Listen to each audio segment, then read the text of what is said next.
Hey everybody, we're going to put a new battery in this CRF110. The very first thing we're going to do is take out this little plastic fastener. These are kind of annoying and it's hard not to destroy them when you're trying to pry them up. Oh, here I got a pair of side cutters in here. Here's how it looks out. The center portion slides down and spreads out the bottom part. Okay, with that plastic fastener out of the front here, you have 3 8mm bolts you want to take out. There's a rubber grommet right in the middle here that you want to gently pull the plastics out of.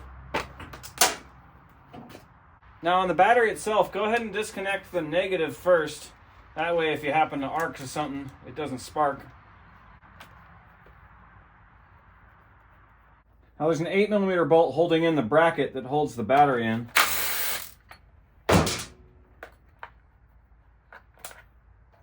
With that out of the way, we can remove the old battery. Before you slide the battery in, you got to put these little nut plates. The positive side goes vertically and the negative goes horizontally. We'll put the bracket back in. They don't give you too much room to work here.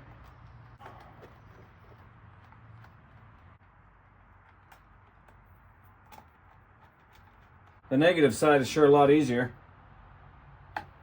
Now putting the plastic on, locate this little stud here that goes into that rubber grommet and start there.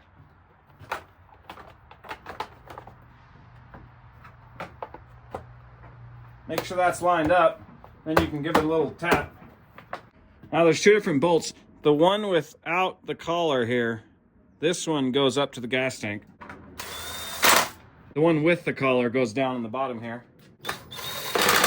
And the rear bolt has this collar washer. This also holds the seat down.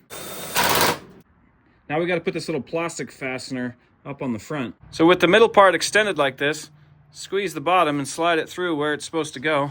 And then when it's in place, press the middle down. It spreads out the bottom. That's it for that project. That's pretty easy to do. You don't need to take it to a shop. You can change the battery on your 110.